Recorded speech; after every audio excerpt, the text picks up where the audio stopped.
میخواهم که شما در حق ما دعا کنید تا خداوند ما را صاحب فرزندهای سالم صالح بگرداند. 8 سال میشه که فرزند نداریم. خیر است انشالله همه میشه.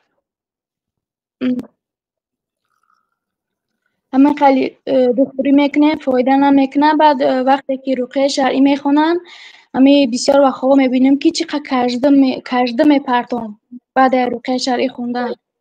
کجروم؟ بله. خب الله بعد تعالی الحمدلله نماز تهجد هم میخونیم. بعد بسیاران میگن که شاید گناه بسیار به حد بسیار داری که خداوند غضب شما دست دعات قبول نمیکنه. همین نه راست نه باشه؟ این گپا نادرسته. الله تعالی ببینید حضرت ایوب 18 سال بیمار شدند. همه یار و دوستا روی گردانید. 2 نفر دوستی نزدیکشان بود، اونا روی نگرداند. اونا حتی حضرت ایوب از دیه بیرون برآورده بودن به یک جای بیابان دشت تا اینکه از بویشان دیگرها اذیت نبینند. مردم الکی روی گردانده بودن از حضرت ایوب. همین 2 نفر روی نگردانید، غیر همسرشان با 2 نفر از دوستاشان روی نگردانیده بود. 18 سال همیشه عیادت میکرد، زیارت میکرد، خبر میگرفت. بعد یک روز آمد که حضرت ایوب ظاهرا خواب هستند و همسرشون نبود. بین همدیگر گفتن که این ایوب یک گناهی کرده است که الله تعالی 18 سال شد نمیبخشد. بعد حضرت ایوب سبحان الله به این قدر دردها صبر کردند، از این قدر اذیتی درد، اذیتی بیماری شکایت نکرد. باری هم از الله تعالی شفا نپرسیدن، شکر میگفتن، بلکه راضی بودن، شکر نعمت میکردن. یکی وقتی که همین 2 کس همین سخن را گفتن که ربی مسنی الضر و انت ارحم الراحمین، ای الله به من ضرر رسید. ضرر همین سخنی همین ها ضرر رسید. سخنی همین ها از درد 18 ساله وزنین بود. دوستی نزدیکی که همه روی گرداند و اینا روی نگردانده بودن. دوستی نزدیک وقتی که عذر به پیغمبر الله یافته نمیتوند، از دیگرها شما چی گمان دارید؟ اونو به پیغمبر عذر نگفتن. این مردم همین خیلی مردم بنابراین به خاطر مردم یگون عمل کرده نمیشد. عملها رو فقط خالصا لله کردن. این مردمی هستند که پیغمبرها را به قتل رسانیدن، پیغمبرها را حقارت میکنن. من مردمی حاضر هم. این مردمی هستند که گمانی بد نسبت پیغمبرها کردن. چی جایی ما تهمت به پیغمبرها کردن، گفتن که این یک گناهی کرده است که 18 سال اینجا الله تعالی نبخشید. حضرت ایوب گفتن که مسنی الضر و من ضرر رسید و انت ارحم الراحمین، و تو مهربان ترین مهربانان هستی. الله تعالی در حال شفا داد.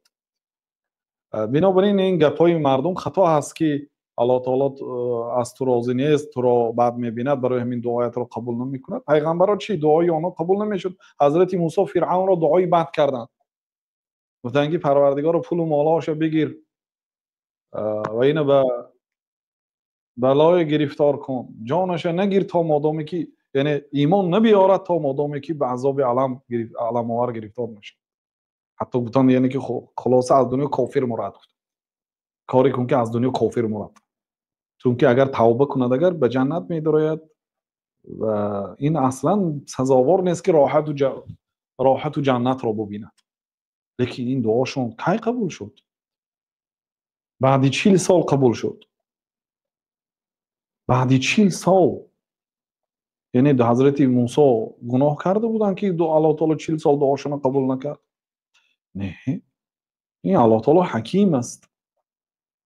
هر یک کار رو در جای خودش میماند، حکمت دارد. حضرت ابراهیم علیه السلام 86 ساله شده فرزنددار شدن. حضرت زکریا علیه السلام پیر بودن، همسرشان الکی از وی تولد نمیشد. بنابراین دعای پنهانی کردن. در سوره مریم الله تعالی نقل کرد که اذ نادى نداء خفیا، ناگاه دعای پنهانی کرد، هیچ کس نشنود. پروردگار برای من یک میراث خورده، برای من فرزند بهفته دعا کردم. یا هم کس شنود خنده میکنه. موسی سفیدی 100 گذشتگی از الله تعالی چی پرسیده ایستاده است؟ الله تعالی برایشون حضرت یحیی را داد. یک بار نامش هم گذاشته داد، گفت که ما این خیلی یگان آدم رو در طول تاریخ نامش یحیی نام گذاشتگی نبوده. اسمه یحیی لم نجعل له من قبل سمیا. ما نامش یحیی گذاشتیم و از این پیشتر یگان کسی در دنیا نامش یحیی نبود، کسی را نام گذاشتگی نبوده و این پیغمبری الله میشد. ببینید در ایام پیرانسالی اصلش سبب این دعاشون هم چی شد؟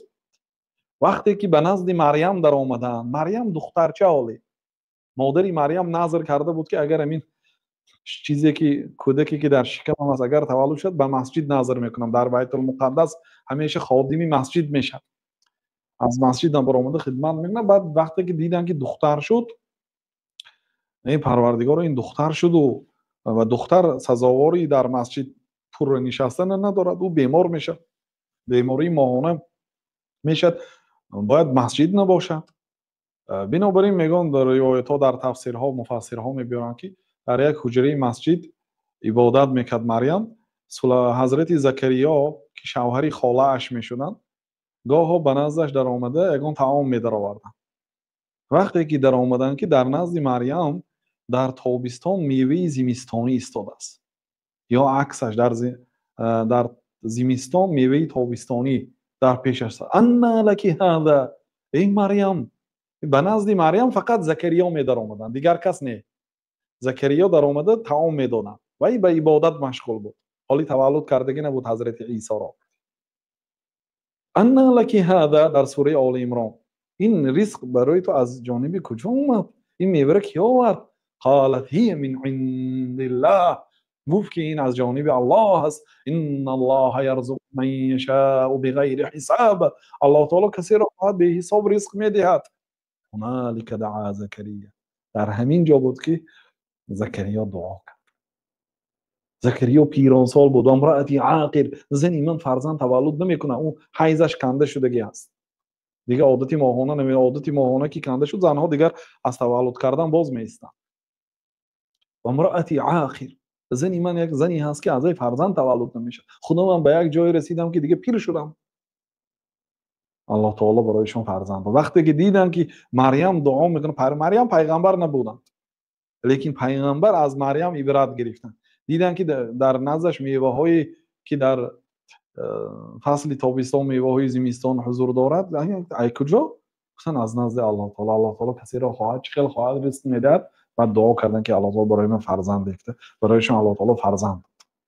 بنابراین ناامید نشوید، ان شاء الله فرزند و ندهد اگر و یجعل من یشاء عقیما، الله تعالی کسی را خواهد عقیم میکند. عقیم یعنی بی فرزند.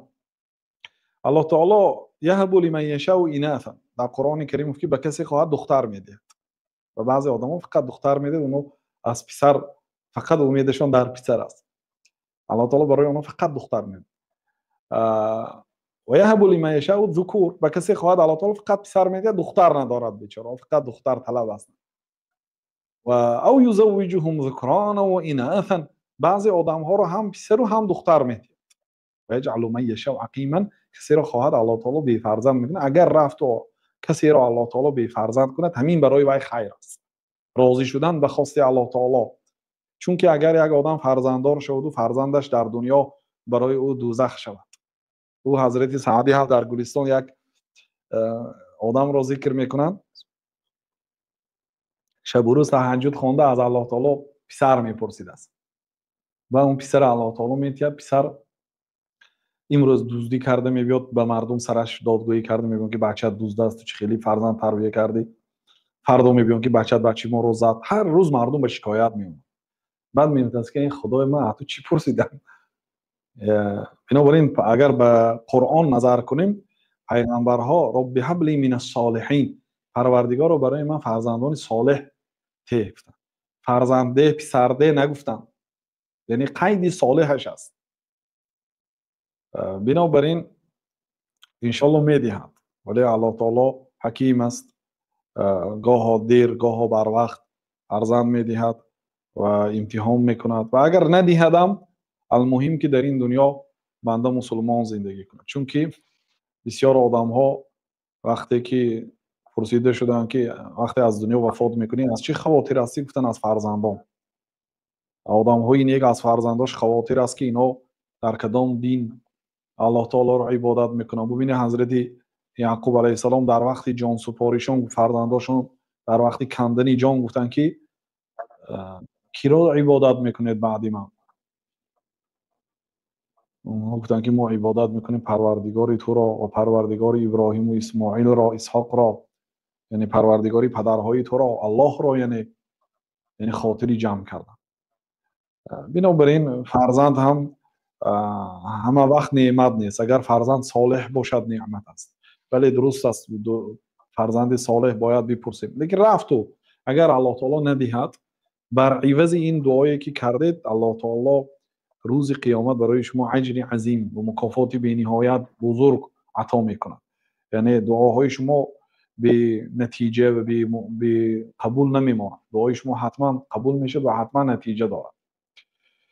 بله، الله تعالی برای شما و برای جمله اونایی که فرزند طلب هستند فرزندان صالح عطا بنماید. آمین یا رب العالمین.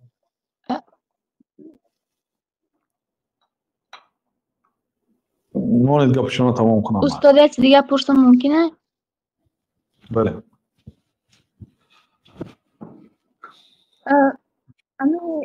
رقیه شریخونی میرم قطع شوارم، پس این خواه میبینم که چیز کشدم پرتفتگیم بعد همه رقیه شریخ خوندن همی سببش در چی باشه؟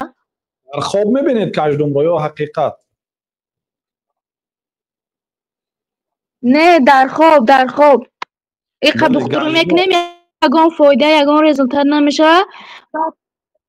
در خواب میبینم استاد کشدم دشمن است. یعنی کسی اگر واقعا شما وقتی رقیه خوانده شوید و مثلا یگان درد را حس کنید، این علامتی سحر است. و خاصتا اگر خواب بینید که کشدم خواب میبینید، اینا علامت این است که کسی یعنی پیش شما رو یعنی به سحرگر مراجعت کرده است.